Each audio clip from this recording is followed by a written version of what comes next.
За энэ өдрийн мэд төргий бизнесмен подкастын сонсогчдод бас үзэгчдэд бизнесмен редактор даваад ирж байна. За бизнес цэгмийн Бинэ Монголиа хамтраад бизнес эрхлэгчдийн түүхийг өгүүлсэн цуврал подкастын дугаарууд хийж байгаа гэдгийг сануулъя. За ингээд энэ цувралын манай өнөөдөр 2 дахь дугаар эхэлж байна. За ингээд өнөөдрийн зочноо танилцуулъя. Орон нутгаас ирсэн бизнес эрхлэгчтэй байна. Манай подкастаас орон нутгаас тийм бизнес эрхлэгчдэр болон ороод байж бас амжидгүй чаддгүй тийм ээ. Тэгэхээр өнөөдрийн зочин манаас олзуурах хүчтэй байна. За ингээд Миски брендийг үүсгэн байгуулагч Билиски компани захирал Дүнжин гар ирсэн байна. Танд өдрийн мэнд хүргэе. Өдрийн мэнд хүргэе. За баярлалаа. Та өглөө дархнаас ирсэн гэж хэлсэнтэй. За дарханд зуншлага ямар байна? Тэргээр энэ сонин сайхан юу байна?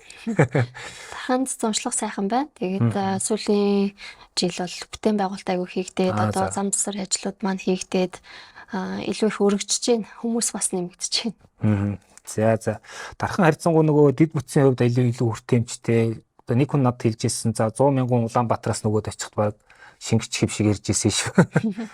За тэгэхээр Миски гэдэг Билиски гэдэг одоо Иски гэдэг одоо Монголын уламжлалт тийм үндсэн түүхийдийг ашиглаж одоо үндсэн бүтээгдэхүүн үйлдвэрлэдэг ийм бизнес байна. За тэгэхээр Дүнжин гар захирал за эхлээд өөрийн зүгээр мэргэжил карьерийн талаар манай сонсогчд үзэгчд бас товчхон ярьж өгвөл тээ. Би санхүү эдийн засаг сургуулийг бизнесийн удирдлагын чиглэлээр 2017 онд төгссөн. Төгснөөсөө хойш худалдаа хөгжүүлэлт 6 сар ажиллаад тэгээд тухайн жилдээ хот руу шилжиж ирэхжсэн боловч бага хүүхэд маань өвдөд. Тэр жилжингээ ерөөхдөө эмнэлгээр ингээд бүтэн жилжингээ яваад тэгээд ажил хийх шаардлага гарсны үндсэн дээр бол гэр бүлийнхаа бизнес руу орох шаардлага гарсан. Тэгээд аав ээжийн компанид ерөөхдөө ажиллаж агаад тэндээсээ одоо Миски брэндээ үүсгэн байгуулад ингээ хөгжүүлээд өнөөдрийг хүртэл явж байгаа. Тэгээ ер нь бол хүүхд тахасаа эсгий бүтээгдэхүүнтэй ингээд харж өссөн. За одоо экспортын ажлыг гэхэд ч одоо савлгааг нь хийдэг ч юм уу те хүүхд тахасаа хийж ясан учраас миний хувьд бол эсгий гэхээр ер нь бол айгу дургуй зүйл байсан байхгүй юу. За би ер нь бол би наад эсгийнээс жохол байна гэдэг ч юм уу те. Энэ хизээч гэдэг зүйлийг хэлдэг байсан байхгүй. Тэгээд яалтч нөгөө амьдралын шаардлагаар ч юм уу те ингээд хувь тохиолоор ч юм уу эсгийтэй өвлцэн амьдрал маань тэр чигтэй холбогдсон болов уу гэж бодож байна. Зөө. Тэгэхээр нөгөө гэр бүлийн бизнесүүд за одоо бол Монголын бизнесүүд гэр бүлийн эхний бизнесүүд нь одоо 30 гаруй жил болоод ингээд олон компани 30 жилээ тэмдэглэж байна. За танаас ч гэсэн бас аюу гоё тийм содон бизнестэй ингээд анханасаа экспорт ориенттай экспорт чиглэсэн бүтээгдэхүүн үйлдвэрлэсэн Това гэдэг брэнд байсан баг тий. Timeless компани. Тэгээд баг 20 жил болж байгаа юм байна шүү дээ тий. Тэгэхээр ерэн зүгээр яг хуу Мискигээд та одоо өөрийн одоо энэ чиглэлийг бас брэнд хөгжүүлээ явж байна. Энийн бас зорилго шалтгаан, энийн угшил нь бас юу вэ те энэ талаар жоохон тодруулж ярил. Timeless компани маань болохоор манай аав ээжийн үсэн байгуулсан компани. Тэгээд 2007 оноос эхлээд одоо 17 дахь 18 дахь жилдээ ер нь бол яг 100% экспорт буюу Това брендийг одоо үйлдвэрлээд Наруг руу экспорт хийдэг ийм компани байсан. Тэгээд миний хувьд болохоор яг нөгөө компани дээр ажиллаж агаад үйлдвэр дээр маань ерөөдөө тархны орон нутгаас одоо Улаанбаатар шиг гэдэг хүмүүс айгүйх гэрээ эсгийн шагааг ер нь айгүйх авах гэж ирдэг гэсэн та Монголтой худалдаалаа чи яагаад Монгол хэрэглэгчтэй тоохгүй байгаа юм бэ гэдэг ч юм уу те. Тэг үйлдвэр маань хувьд яг нөгөө экспортод гардаг учраас 100% Мерно нарийн носоор бүтээгдэхүүн маань хийгддэг онцлогтой. Тэр нөгөө эдлэгээ чанарын хувьд экспортод гардаг учраас стандартад нийцүүлсэн чанартай эсгийн шахаа гардаг гэсэн үг. Тэгэхээр 4-5 жил өмсөжсэн ч гэсэн эсгийн шахаа минь байж лээдэг тийм стандарттай бүтээгдэхүүн гардаг гэсэн үг. Тэгээд тэрний үндсэн дээр ерөөхдөө үйлдвэр дээрээс маань багаар хүмүүс ирж авдаг худалдаа авалт хийдэг болоод явандаа тий ултаа байвал зүгээр юм шүү гэдэг ч юм уу иймэрхүү байдлаар хандаа. Тэгээд ер нь бол бид нар үйлдвэр маань нэрийн брэндтэй байсан дээр юм байна тий. Монголын зах зээл дээр бас бид нар бүтээгдэхүүн хөгжүүлээд гарах боломжтой юм байна гэдгийг тэр тэндээс ерөнхийдөө олж хараад Миски брэндээ үүсгэн байгуулж байсан. Ер нь яг энэ бизнес анх хөгжсөн ингээд Норвегийн зах зээл гэж яагаад Норвег гэж байгаа сонирхолтой л та. Ер нь бол 95-6 оноос эхлээд Монголд тэр дундаа Тархан хотод NLM буюу Нариогийн тусламжийн байгууллага үүсч хөгжижсэн. Тэгэхээр тэр төслөөр Нариог улсаас Монголд хүмүүс ирээд Монгол хүмүүсийг одоо сургах, эсгий бүтээгдэхүүн хийж сургах тэр төслөөр дамжуулж орон нутагт ажлын байр бий болгох. Яг тэр төсөл хөтөлбөр хэрэгжсэн гэсэн үг. Тэгээд тухайн төсөл маань хэрэгжээд 2006 онд үндсэндээ дуусаад тэгээ яг төсөл хаагдахад бол ерөөхдөө маш олон чадварлагтай бэлтгэгдсэн ажилчид бий болцсон байсан. Тэгэхээр одоо энэ ажилчид яах вэ гэсэн юм гаргалгааг тухайн үед манай ээж олж хараад тэгээд бас Нариог талаас нь бас нэг найзынх нь гэр бүл хамтраад ингээд тухайн компани маань Нариогтой Това гэдэг компанийг Монголтой болохоор Times гэдэг компанийг хоёр гэр бүл үүсгэн байгуулад ингээд шууд Нариогийн зах зээл рүү бүтээгдэхүүн үйлдвэрлээд бэлэн байгаа ажилчдыг ашиглаад түүхий эдийг ашиглаад Монголын зах зээл дээрээс Нариогийн зах зээл рүү гэсэн ийм үндсэн дээр компани хөгжүүлж байна. За тэгэхээр өөрөө бол эсхийн дургу байсан гэж хэллээ. Гэхдээ одоо бол тэгэл дурлахаас харахгүй байдалд орсон байна шүү дээ. Одоо ноос болон алт гээд ерөөхдөө ингэж ярьдаг те одоо тийм уникалны юник түүхийд те. Ер нь яг зүгээр энэ түүхийдийн талаар бас та манаас үзэх сонсогч юу сонирхол яг юу гэдгийг яагаад ингэ алт гэж нэрлээд хийдэг юм бол те. Тэгээд тэр тусмаа одоо эсхий те. За монголчуудын үгээр яг нөгөө эсхий гэхээр нэг ойлголттой байгаад идэг. Тэгэхээр эсхий маань өөрөө дотроо бас олон шин чанартай.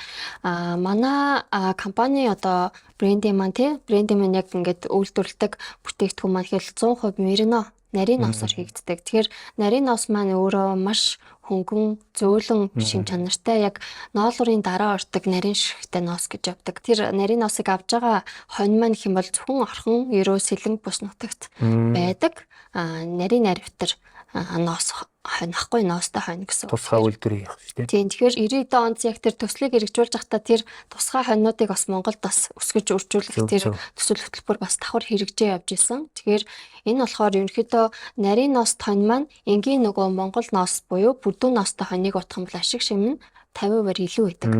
Махных нь гарцын хувьд ч гэх юм уу те ноосных нь чанарын хувьд гэдэг ч юм уу те яг ийм шин чанарны илүү байдаг учраас энэ ховордож байгаа малын тоо толгойг одоо Монголын нөхцөлд одоо бид нар хадгалж авч үлдэхэд бас нөлөө үзүүлж байна гэсэн үг. Тэгэхээр энэ ноос маань өөрөө илүү бат бүх хэрнээ микрогийн хувьд гэх юм бол илүү нарийн ширхэгтэй учраас хүний бид илүү их тав тухтай зөөлөн хөнгөн дулаан шин чанартай байдаг.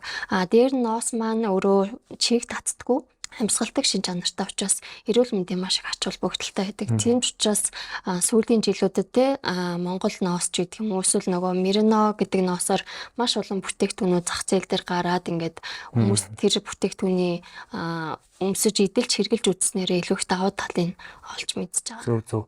Ер нь бол дархан сэлэнг тэр авчин бол одоо юм нэг хуучин янз янзын хоньны ноосны үйлдвэрүүд хөгжүүлж исэн газрууд те 90-ад онд бол нэг хэсэг уналтад орсон. Гэхдээ сүүл зарим хэсэг нь бол гайгүй явж байгаа шиг байна. Ер нь яг зүгээр энэ одоо үгдгийн аж ахуйнууд одоо яг хэрэг байдалтай байна энэ түүхийд нийлүүлдэг аж ахуйнууд.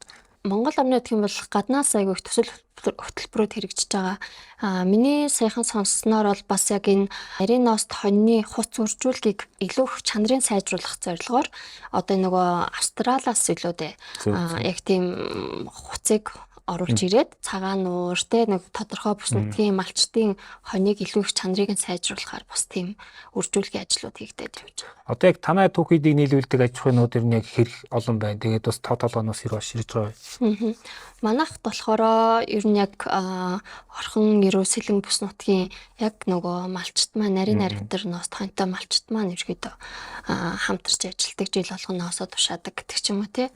Бэлтгэний илүүлэлтийн хувьд гэх юм бол бас минж дархан хийгээс бид нар одоо ургамлын дэлгт арьсан авдаг гэдэг ч юм уу. Иймэрхүү байдлаар хамтарч байна. Одоо эсхийн шахаг гэдэг бүтээгдэхүүн маань би нөгөө танаа сайт руу орохоор айгу гой тийм айгу чамин бүтээгдэхүүнүүд харагдсан л да. Тэгээд бас юу гэж бодсон хэрэг одоо энэ эсхийн шахаг гэдэг бүтээгдэхүүний хэрэглээ нь юу юм бэл те өдөр тутамдаа ирэх хэрэглэдэг ямар үед илүү гой зөгтөг ч гэдэг юм бас ингээд офис орчин чиргэлж болохоор те гадуур өмсөд явж болохоор энэ хөрхөн бүтээгдэхүүн харагдаж яг энэ хэрэглээ талаас нэг тайлбарж өгвөл. эсгийн шахаг болохоор бид нар зөвхөн өвлийн уйлралд өмсдөг гэж ойлгодог тий. Гэхдээ яг нөгөө эдэлж хэрэглээд өмсөд сурцсан хүмүүс бол жилийн 4 уйлрал хэрэглэдэг. Тэгэхээр нөгөө ноос маань өөрөө халуунд халахгүй, хүдэнд хүрэхгүй, амьсгалдаг чийг татахгүй гэдэг шин чанар маань өөрөө яг тэнд өмсөж хэрэглэж байгаа хүмүүс айгуу сайн мэдрээд байна гэсэн үг байхгүй. Тэгэхээр бид нар яг ноосыг ганцхан одоо гэрийн эсгийн шахаа хэлбэрээр биш гадаач те офис ч өмсөх зорилттойгоор илүү гутлын чиглэлд яг Messi брэндээрээ сүүлийн 5 жил бид нар одоо хөгжүүлээд бас шинэлтэн baby одоо бизнес болчиход байгаа байхгүй бидний хувьд. Ямар үндсэн коллекцод байгаа вэ? Эрчүүдэд зориулсан коллекц байна. Эмэгтэйчүүдэд зориулсан гадуур өмсөх балерина. За тэр дундаа бас кашмир балерина байна. Бас энгийн мерно ностой балерина байна. Энэ жил болохоор бид нар бас илүү загваруудаа шинжилгээр хүүхдэд зориулсан ултай загваруудыг бас гаргахаар төлөвлөж байгаа. Гэрийн бас эсгийн шахаагаа болохоор ултай болгож одоо энэ жил коллекцондаас оруулж гаргахаар төлөвлөсөн. Юу сонирхолтой санагдсан гэхэд бас нөгөө ингээд түүхийдээ боловсруулахдаа бас гар аргаар ашиглаад яаж яагаад тах шүнтэй яг энэ талаар яагаад заавал гар аргаараа гэж тэ тэрний үн цэн бас юм дэ гэдэг ч гэдэг юм уу ярьж игэл. Монголын нөхцөлд одоогор бид нар бас яг нөгөө нэг эсгийгээ чанартай яг тоног төхөөрөмж ашиглаад бүрэн процесс даруулаад бүтээгдэхүүн гаргах яг тэр шийдлэг одоохондоо олоогүй байна л да. Тийм тэгэхээр эсгийн маань өөрөө ноосноос бүтээгдэхүүн болоод гаргах процесс нь үндсэндээ 7-8 процесс дамжиж гардаг. Тэгэхээр бид нар ноосоо малчтаасаа аваад угаалгаад ирж байгаа. Угаалгаад ирсэн ноосоо бид нар эхлээд том одоо самнах машинаар самнаж ийн. Дараа нь гаргаад ирсэн ноосоо дараагийн нөгөө гар самаар саманж бас гаргаж ийн. За тэндээс маань гарамтлагдаад зулалтын цех рүү орно, дараа нь bijүүлэх цех рүү орно. Багаар л ерөнхийдөө яаж энийг механик болгох вэ гэдэг шийдлийг үйлдвэрүүд минь өөрсдөө л яг үйлдвэрийн нөхцөлд өөрсдөө бараг тоног төхөөрөмж хийж барбан машин одоо гаргаж авч ийн гэдэг ч юм уу. Тиймэрхүү шийдлэр л багаар сайжруулаа. Ер нь гадаад ч бас бэлэн технологи ер нь ховор гэсэн үг. Тийм байхгүй гэсэн үг. Месхигээд энэ шинэ брэнд маань ер нь бас нэг юм тодорхой одоо концепттэй, алсын хараатай, зорилготой байгаа тийм. Одоо хэрэглэгчийн сэтгэл хангамжийг яаж хангах уу гэдэг юм уу те өөрөө чинь ботсон зүйлч явах те. Ер нь яг энэнийг нэг том алсын хараа үн цэн яг юунд байгаа гэдэг дээр тайлбарч өгвөл те. Бидний хувьд юм бол Монгол яг тэр өв соёл шингээсэнтэй түүхийд байгалийн тэр өвөгдөлтөй тэр сайхан бүтээгдэхүүнийг эцсийн бүтээгдэхүүн болгоод экспортод гаргаснаар энэ олон хүмүүсийг те ажлын байртай болгож гин те дотоодын нийт бүтээгдэхүүнийг бид нар хадгалж авч одоо те өсгөж гин. За жишээл цаашлаад гаднаас валютын урсгал оруулж ирэх нь бас Монгол улсын маань ирээдүйн хөгжилд бас ихээхэн хувь нэмэр оруулах болов уу гэж. Ер нь бол өнөө маргаашийн орлогоос илүүтэй бид нар яг энэ бүтээгдэхүүнээ экспортод гаргаснараа илүү их Монголдо хувь нэмэр оруулъя гэсэн бодолтойгоо. Тэгээд хэдийгээр бид нар нөгөө эсгийн шахааны зах зээлд одоо экспорт хийгээд олон жилийн туршлагатай байгаа ч гэсэн яг энэ маань маш их гар ажиллагаа шаардж байгаа тий. Дээр нь нөгөө инфляцийн түвшин айгүй хэлбэлцтэй. Одоо жишээлбэл норивт хэд чинь тийм өндөр инфляцийн хэлбэлцэл байхгүй тий. Гэтэл монголчууд бүх юм одоо гаднаас хараатайгаа тий үйлдвэрлэлүүд бага хөгжсөн байна. Тийм учраас ингээд үнийн өсөлт одоо жишээлбэл бид нар цалингаа нэмийгээд ингээд тий ярьж нэг 2 жил ярьж нэмэнгүүт инфляц нь бараг даблтаа төсчдөг ч гэдэг юм уу тий. Ингээд бүр маш их хэлбэлцэл дотор байдаг учраас одоо ингээд тухайн хүмүүс одоо ойлгодгүй гэх юм уу? Манай Монгол орны одоо инфляцийн түвшин хэр байгааг ерөөдөө чинэлэг орнууд бас ойлгохгүй тиймэрхүү зүйлүүд байдаг байхгүй. Тэгэхээр бид нар айл болох яаж энэ гар ажиллагаатай бүтээгдэхүүнийг илүү механикчуулах уу, тэ илүү олон улсад массаар үйлдвэрлэж гаргах вэ гэдэг дээр бас илүү их ажиллах хэрэгтэй болов уу гэж харж байна. Зөв. Олон жил бас яг нэг төрлийн бүтээгдэхүүнээр нэг сегмент чиглэлд экспорт хийсэн биз дээ. Тэгэхээр одоо бид нар ч ингээл экспорт хийгээл энэ тэнд янз янз зайл ярьж जैन те. Тэгэхдээ ихэд ингээд яг экспорт хийж чаддаг гэж хэлэхэд бас хэцүү байгаад байна л да. Ингээд яг том хэмжээгээр үгдийн нэг томхон захиалга гараад ирэх тэгээл ямар ч тийм чадамж байхгүй болчиход байна гэдэг юм уу. Ер нь зүгээр яг танаахны экспорт хийсэн туршлагаас зүгээр хуваалцвал те ер нь яг экспорт гэдэг юм байна гэдэг дээр ч юм уу яг ойлгосон зүйл юу вэ те. Чинь ингэж явал бас зүгээр юм чи тийм үү. Мэдээж нөгөө экспорт хийж байгаа тухайн улс орны хэрэглэгчид ямар вэ? Хэрэглэгчдийн зан төлөв одоо маркетинг хүртэл тухайн улс орныхаа хэрэглэгчдэд зориулсан маркетингийг одоо идэвхжүүлэлтийг хийнэ гэсэн үг шүү дээ. Тэгэхээр одоо бид нар яагаад хамгийн эхлээд нориог руу гаргасан бэ гэхээр нориогийн одоо уур амьсгал нь Монголтой ойролцоо нөгөө хүүтэн өвөлдөө маш их хүүтэн тэгээд өв соёлд нь эртнээс ноосыг хэрэглээд заншилсан арт юм баггүй юу? Бүр эрт дайны үедээ ноосыг эсгийжүүлээд жижигхэн юм таавч шиг гутал хийгээд тэгээд өмсдөг байсан ийм арт юм учраас илүү нөгөө өв соёл нь илүү эсгийтэй ойрхон эсгийний шин чанарыг ойлгодог ийм арт юм байсан учраас шууд экспорт хийхэд асуудалгүй байсан гэсэн үг. Одоо Монгол бизнесүүдийн хувьд юм бол одоо бид нар хамгийн эхлээд магадгүй Азийн бүс орнууд гэдэг ч байдаг юм уу те. За Европын бүс орн руу гэхэд тухайн эрхлэгчтэй аягүй сайн нөвчтэй те зан төлөвийн аягүй сайн судлах те зах зээлийн судалгаагаа аягүй сайн хийх хэрэгтэй болов. Дээр нь нөгөө бүтээгдэхүүний чанар байгаа шүү дээ. Бүтээгдэхүүний чанар маань яг нөгөө стандартад нийцсэн байна уугүй юу те. Яг стандартчлал гэдэг юм чинь бас аягүй чухал. Одоо бид нар яг нөгөө олон жил экспорт хийгдрэнгүүт аягүй голыг гардаг байхгүй. Одоо ингээд гар ажиллагаа хийж байгаа учраас мэдээж тэр бүтээгдэхүүнээс голыг их гарна. Тэгэхээр яг л те нэгдүгээр зэрэглэлөө хоёрдугаар зэрэглэлөө гэж ангилал нэгдүгээр зэрэглэлээ тэрийг экспортод ачуулдаг ч гэдэг юм уу. Иймэрхүү байдлаар. Тэснэш нөгөө монгол хүмүүс нэг за яадын болох чи явуулчаач гэсэн гэдэг юмнууд аяг их байгаад байдаг. Тэгэхээр тиймэрхүү зүйлийг гадны хүмүүс ер нь аяг их хүлээж авах дурггүй. Саяхан экономистаас нэг юм уншиж байхад Скандинавийн орны компаниуд аягүй тийм нэг амар сүртэй томрохгүй мөртлөө аягүй тогтвортой хөгжиж чаддаг. Тэр бизнест оролцож байгаа бүх талдаа аягүй ашигтай үр өгөөжтэй байж чаддаг юм л да. Тэгвэл юу гэдгийг одоо Норвегийн хэрэглэгчд нь бас ямархуу зан төлөвтэй те яг тэн дээр зүгээр сонирхуулж ярил. Норвегийн зах зээл гэх юм бол ерөөдөө бид нар нөгөө бүтээгдэхүүнээ борлуулахдаа жилдээ 25,000-аас 30,000 хос шахаг экспортлдог гэсэн. Тэгэхээр Това компани маань өөрөө тэн дээр нөгөө Норвегийн зах зээл дээр илүү ойрхон ажиллаж байна гэсэн үг л дээ. Тэгэхээр нөгөө бөөний болон жижиглэнгийн гэсэн хоёр янзаар явж ирсэн. Тэгэхээр нөгөө том моолуудад те бөөний үнээр өгөөд өөрсдөө нэрийн дэлгүүрээр жижиглэнгээр тэгээд мөн онлайнаар буюу вебсайтаар ингэж ажиллаж ирсэн. Харин сая нөгөө ковид үед болохоор хэрэглэгчийн зан төлөв баг зэрэг өөрчлөгдсөн. Хүмүүс илүү онлайнаар худалдаа авах хандлага илүү өссөн. Гэтэл энэ жилээс эхлээд эргээгээд хүмүүс онлайнаар гэхээсээ илүү дэлгүүрээс илүү очиж худалдаа авалт хийх зан төлөв илүү их нэмэгдэж байгаа нь харагдаж байна. Ер нь яг ямар ч улс орн руу экспорт хийсэн тэнд ямар тентхийн зах зээлийн аюул сайн мэддэг тийм нэг агент маягийн одоо байгууллага юм уу брэнд юм эсвэл хүн байвал айгүй хэрэгтэй юм шиг л тийм. За тэгэхээр яг бизнес компанитай холбоотой нэлээд асуулаа одоо өөртөө ч холбоотой асуух гэдэг юм л да. Түрээжээс эсхийн жаахан дург байсан. Ерөнхийдөө яг аав гэр бүлийн бизнес бол ингээл одоо хөвд байхаас тамдээс тодорхой зүйлүүд сурж байгаатай. Ер нь яг зүгээр яг аав ээжээс яг бизнес талдаас нь яг юу илүү сурсан байтаа яг бизнесийг ингэж хийдэг юм байна гэдэг юм уу. Тэгээ одоо бол өөрийнхөө брэнд ингэж хөгжүүлээ явж байна шүү дээ. Миний хүүхэд нас гэх юм бол яг л ингээл ээж аваа бодохоор өглөө гараа л орой орж ирдэг тий. Өглөөс ирэхэд байхгүй орой унтж яхад баг орж ирдэг гэдэг ч юм уу. Тэгээд яг эмээ маань ерөөдөө бидрийг ингэж хөвчлөө өсөж ийсэн. Тэгээд тэр ч утгаараа бас эсгийн дургу байх шалтгаан байсан байх гэж бодож байна. Эсгийнээс л болоод байна. Тэгээд нөгөө насаараа энэ олон жилийн яг зүтгээдэг тэгсэн хэрнээ яг нөгөө компани өсөлтөө өвд гэдэг ч юм уу те ингээд бас ингээд махраал яг ингээд зүтгээдэг. Тэгээд яг энэ байдлыг харахтаа бас арай өөр юм хийвэл арай махрахгүй юм байна да. Тэ арай илүү гэр бүлтэй цаг гаргах ажил хиймэр юм байна да гэдэг ч юм иймэрхүү бас хараа байсан. Гэтэл яалтчгүй тэгээд нөгөө хизээч гэсэн юм бэлэн гэдэг шиг яг л яваад орсон. Гэхдээ яг эндээс сүлд нь ойлгож байгаа юм л та тий. Яг юуны төлөө яг зориод байсан байна гэдгийг нь олж хараад ер нь л одоо аюу их талархдаг. Тэгээд тэндээс суралцсан зүйл маань гэх юм бол мэдээж өөр хүүхдүүд нь болсон бид нар энэ одоо олон жил зүтгэсэн бизнесийг яаж үйл хэргийг тий яаж илүү амжилттайгаар удирдах уу тий.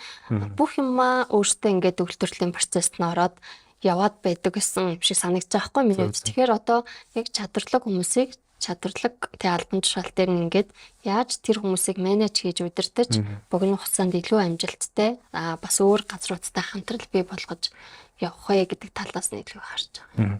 Одоо ингээд өөрийн бизнесийг хөгжүүлж байгаа залуу захирал болж штэ. Тэр нь ямар гол сорилтууд байна? Бас ямар давуу талууд байна те өөртөө чиг. Бид нэр яг энэ жил ирэхэд Timeless-аас компаниас салгаад яг дотоодын зах зээл рүү яг 100% ороод тэгээд тэндээсээ яг гутлын зах зээлээр шинээр одоо бид нар өөр улсууд руу экспортыг гэсэн зорилготойгоор ер нь компаниас халгасан. Тэгэхээр илүү нөгөө бие дааж бүх шийдвэрүүд маань бүх асуудлууд маань яг толгой дээр унжин гэдэг шиг нүүрт олж ин л та. Тэгэхээр энэ дээр илүү хариуцлагатай, төлөвлөгөөтэй те арай илүү агсан төвшөнд бизнесийг авч явах нь чухал байгаа. Тэгэхээр эндээсээ л ерөөдөө цаашаа яаж энэ тухайн брендийг хөгжүүлж те экспортод гарах вэ гэдэг тал дээр илүү санаатай хүмүүстэй ингээд зөв ажлыг нийлэх, оновчтой хийх тухай ярьж байна. Ер нь та өөрийн багийн талаар яах юм ярил те. Тэгээд тагаас тэр багаа яаж удирж гэн, яаж манлайлж гэн, ямар үлгэр дуурайл бас үзүүлэе гэж зорддог гэ те. Компани маань одоо салж байгаа ч гэсэн яг брэнд маань үүсгэн байгуулаад 5 жил болсон байгаа байхгүй. Тэгэхээр энэ хугацаанд одоо хүмүүс надаас суралцахаас илүүтэй би хүмүүсээс илүү их суралцсан гэж хардаг. Яад гэвэл одоо ингээд маш олон шаттай амжилтлага явж штэ тий. Тэгэхээр тэр олон шаттай амжилтлагатайгаа хүмүүсийг яаж хөтлөх вэ тий. Стажинг нөгөө хүмүүсийн ахаа эгчээ найзаа гэл ингээд маш олон хүмүүстэй нэг эвтэйхэн харьцаж тэр ажлыг явуулна гэдэг юмыг л айгүй их суралцсан болов гэж би өөрөө илүүтэй их суралцсан болов гэж хардаг. Зөв. Одоо ингээд олон захирал ярьдаг ингээд хамгийн их хэцүү захирлын хүний хийдэг ажлаас хамгийн хэцүү нь юу гэх юм ингээд хүнтэй ажиллах гэж олон захирал хариулдаг байхгүй тий. Өөрийн чивд ер нь яг зүгээр хүнтэй ажиллахтай одоо багийг удирдах, манлайлах, менеж хийх гэдэг дээр ер нь яг зүгээс одоо онцч хэлэх зүйл юу вэ те бас тулгарч байгаа сорилтч гэдэг юм.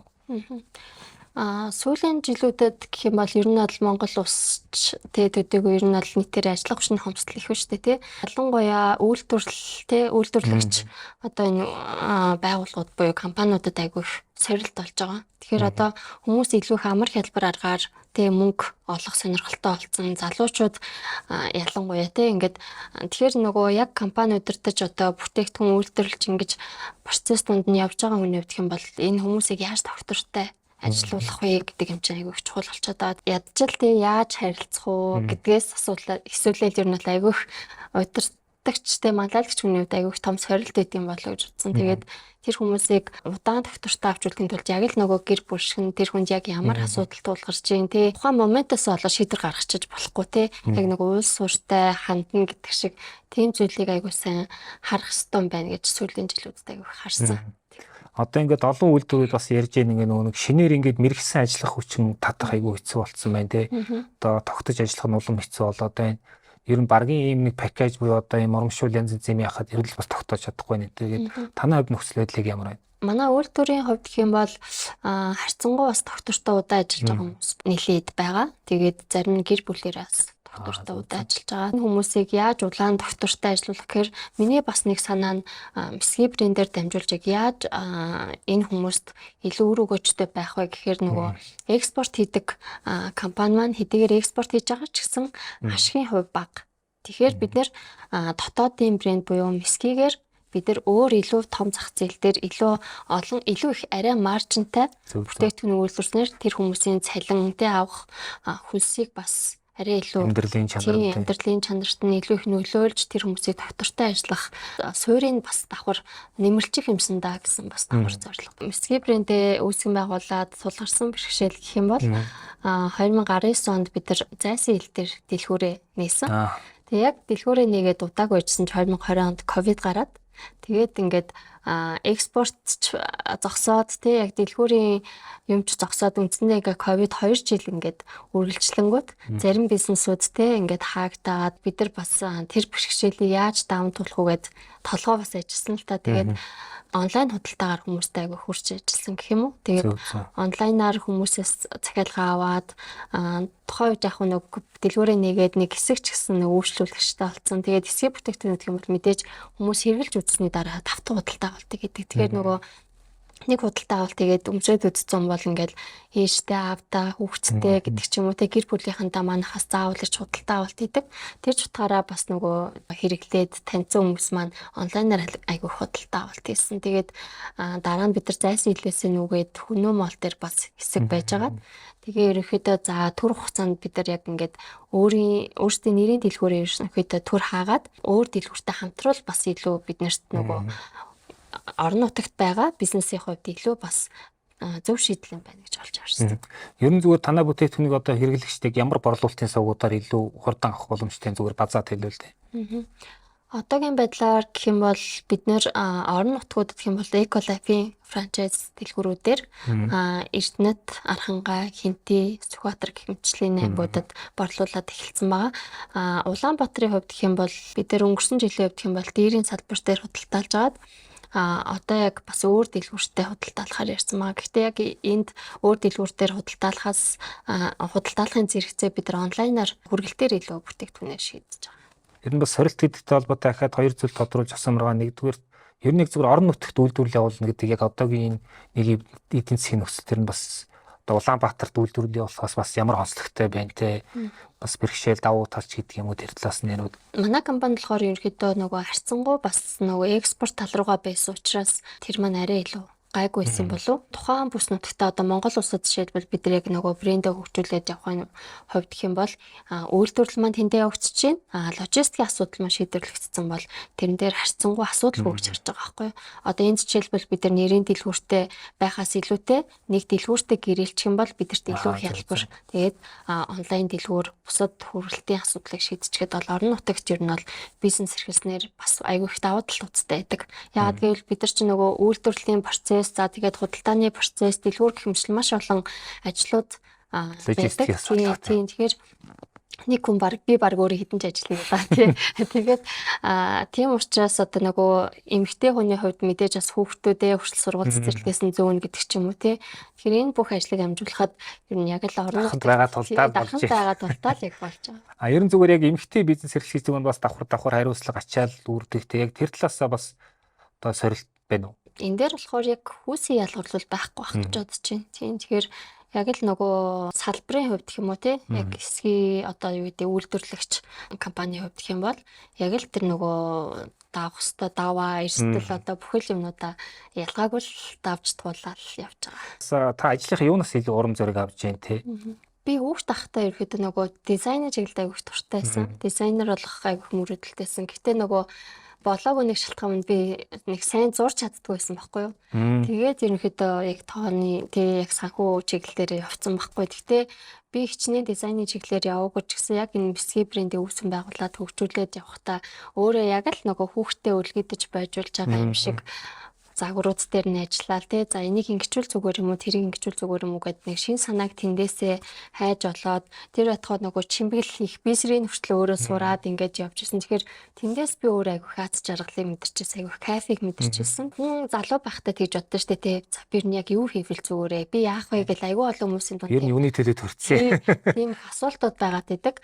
Миний хувьд гэх юм бол яг л тэндээс хийж байхдаа энэ би хийх зүйлээ олцсон юм байна гэдэг мэдрэмжийг тэндээс авсан. Одоо ер нь зүгээр яг хувийн хувьд, хувь захирлын хувьд цаашаа бас өөрийгөө яаж хөгжүүлэх гэсэн бодол байна. Шинээр компани үүсгэн байгуулад ингээд хөгжүүлж байгаа учраас эхний ээлжинд бизнестэй анхаарад тэгээд дараагийн ээлжинд бас боломжтой бол би бас өөрөө дизайны чиглэлээр сурах мөрөөдөл байгаа. Яг энэ компани үүсгэн байгуулахад манай яг төрсөн дүү бас айгүй хамтарч орж иш их тус болж байгаа. Тэгээд яг өмнө Миски брендээ үүсгэн байгуулахад хамт үүсгэн байгуулцаад вебсайт одоо маркетинг бүх юм хийдэг байсан. Тэгээд манай дүү болохоор санхүү эдийн засгийг маркетинг менежерээр төгссөн. Их амар гэд. Тэгээд одоо болохоор яг ойрын 2 жилийн хугацаанд сурах төлөвлөгөөтэй байгаа ч гэсэн мэдээж яг Миски брендийн хувьд саншгүй нэг хэсэг нь яг ажиллаад бас онлайн ажил ажиллаа. Тэгээ жижиг бизнес нөгөө нэг гэр бүлийн гене фондыг сайн ашиглаж байгаа юм байна тий. Одоо бас нөгөө хүн хөгждөг нэг арга зам чинь одоо community бүх янз бүрийн network нтэй ирэхэд нэгдмэл үнэт зүйлстэй сонирхолтой ядаж ингээд ижил зовлон бэрхшээлтэй хүмүүс цуглах нэг ярилцах тийм одоо хэрэгцээ байдаг тий. Өөрөөчд бол биний одоо найрамдал тий. Тэгэхээр юу гэдгийг энэ одоо network-ийн энэ community-ийн бас өөрийн чинь бизнес хувийн үүднээс ч өгж байгаа үнц нь яг юу вэ те? Эндээс юу олж авч जैन та гэдгээр сонирхол бол. Бид нар тарханд нөгөө мэсгийнхаа дэлгүүрийг нээдэ гэд бодоод явж байсан хүмүүс дандаа үйлдвэр дээр ирээл аваадсан. Тэгээд яг тэгээ бодоод явж байхад нөгөө Eco-Life Mongolia-гийн франчайз зарлагдчихсан байхгүй. Тэгээд тухайн үед жилийн өмнө бид нар тэр франчайзыг сонирхоод ерөөхдөө манай ингээд концепттай аягүй таарах юм байна. Бидний бүтээгдэхүүн угаасаа эко, органик бүтээгдэхүүн гэж боддог учраас тэр франчайзыг аваад ингээд орон нутгатаа тэрийг яг өнгөрсөн оны 2 сард дэлгүүрээ одоо нэгээд өгсөн байгуулж ирсэн гэсэн үг. Тэгээд миний хувьд тэгэхээр брэнд авч яваад дахиад давхар дэлгүүр ажилуулад ингээд явж байгаа учраас ачаал маш их. Гэхдээ яг би тухайн үед айгу жижигхэн зорилготой байсан.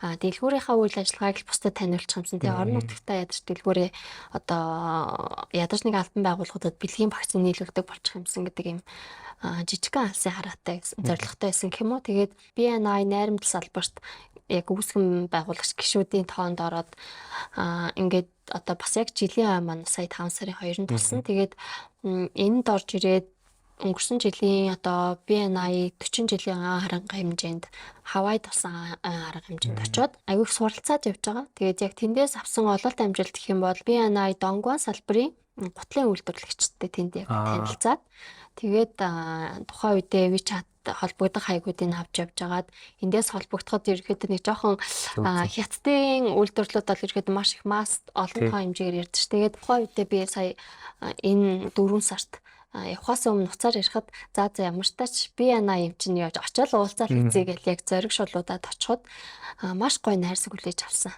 Тэгээд яг л нэг ах их чиг гэх юм уу тий халуун дотноор хүлээж аваад тэгээд ингээд дотроо айцтай эргэлзээтэй асуудлууд маань тэнд бүгд шийдэгдээд тэр компани болохоор яг ингээд гутлын нөгөөд бүх одоо материалуудыг энэ тэндээс аваад яг ингээд эцсийн бүтээгдэхүүн болгоод үйлдвэрлээд гаргадаг. Vivaya гэдэг одоо брендийг бас ингээд үйлдвэрлэдэг team компани байсан. Тэгээ маш олон төрлийн гутал үйлдвэрлэдэг. Тэд нар болохоор бид нэр та эдийг ирэхээс өмнө гутлын нөгөө уул нийлүүлдэг газартайгаа ярьсан. Бид нартай олон жилийн түншлэлтэй ийм газар учраас санаа зовлтгүй. Та эд хэвний мөнгөг шаардлагагүй. Улаа заавал тийм их хэмжээгээр одоо захиалах шаардлагагүй гэх мэтчлэн бараг 4-5 асуудлаа тэнд бараг шийдчихэд ирсэн. Тэгэхээр BNI бол маш гайхалтай боломжуудыг ер нь бол бидэрт нээж өгч юм гэж олж харж байгаа. Тэгээд BNI-аа дамжуулаад бас дараагийн улсуудад экспорт хийх үе таалга нэгдсэн болов уу гэж харж байна. Гоё. Тэгэхээр бол өөрөө бол зөвхөн одоо яг нэг тэр хавьдаа Miski брэнд дүүрийн бизнес хөгжүүлэхс илүү одоо ингээд бусад бизнестэй нөгөө үн цэний ширэлж эхэлж шүү дээ. Eco-Life гэдэг Mongolia гээд франчайзын сүлжээнд орчлоо, BNI гээд том community-д орчлоо. Ер нь зүгээр яг танай бизнестэй бусад бизнесүүд бас яаж хамтарч ажиллах тийм арга замууд байна те ямар байдлаар гэдэг shared value гэдэг шиг те. Манай үйлдвэр төр гэх юм бол айгүй олон компаниуд ирдэг л те. Бүтээгдэхүүнээ үйлдвэрлүүлээ, хамтрах боломж юу байна гэдэг Монголын томхон компаниудаас ч гэсэн ирж айгүй хүсэлтүүд ирээ зарим бүтээгдэхүүнээ үйлдвэрлүүлээ явж байгаа. Монголын зах зээлийн хувьд хамгийн нөгөө ажиллах хүчин том те томхон компаниудад орж байгаа учраас гадны зах зээл дээр монголчууд бас нэгдээд хамтраад те брэнд бүтээгч гэдэг юм уу те тухайн зах зээл дээр амжилттай байрших боломжууд байгаа гэж харж байгаа байхгүй. Тэгэхээр Eco-Life Mongolia-гийн хувьд ч гэсэн алсын хараа нь Монгол брэндүүдийг дэлхийн зах зээл дээр гаргах алсын хараатай учраас алсын хараа зорилго маань бас нэг дор болоо явчихж байгаа. Тэгэхээр бид нар ганцхан одоо Miski брэнд гэхэд ганцхан эсгий таавч гутлахаас илүүтэй одоо яаж өөр бусад Монгол брэндүүдийг энэ дор нэгтгээд бид нар экспортод гаргах боломжтой байна гэдэг тал дээр илүү хамтрах юм бол одоо Монгол улс тийм үйлдвэрлэгчид хөгжих юм болоо гэж харж байгаа. За баярлалаа. За тэгэхээр подкастын маань сүүлийн асуулт болж байна. За дүнжин гараа гэдэг хүний яг одоо хамгийн том зорилго мөрөөдөл нь одоо яг юу вэ? Хамгийн том нь тэгэхээр хүн ер нь нөгөө илүү их мөнгө олохоос илүүтэй те бусдад илүү их тусалснараа те би энэ айлын энэ өрхийн гэдэг юм уу те амьдралд хувь нэмрээ багахан ч гэсэн оруулсан шүү гэдэг зүйлээс илүү их аз жаргалыг мэдрэх юм болов уу гэж хардаг. Тэгэхээр ирээдүйд те яг энэ Miski брэндээ дэлхийн зах зээл дээр гаргаад амжилттай явуулаад маш олон Монгол айл өрхөд нөлөөлөх юмсан гэсэн хамгийн том мөрөөдөлтэй юм уу та? За баярлалаа. Мөрөөдөл биелэх болтугай. За баярлалаа. За баярлалаа. За ингээд бизнесмен болон Бинай Монголыг хамтарж байгаа цуврал подкастын 2 дахь дугаарыг түрээд өндөрлж байна. За үзэг сонсогч, уншигч та бүхэн бизнесмен подкастын маань YouTube channel-ыг дагаарай. Лайк, шеэр, комментээр биднийг дэмжээрэй гэж хүсэх байна. За ингээд манай энэ удаагийн зочноор Мески Брэнд үүсгэн байгуулагч Билиски компани захирал Дүнжин гаруй оролцлоо. Баярлалаа, амжилт хүсье.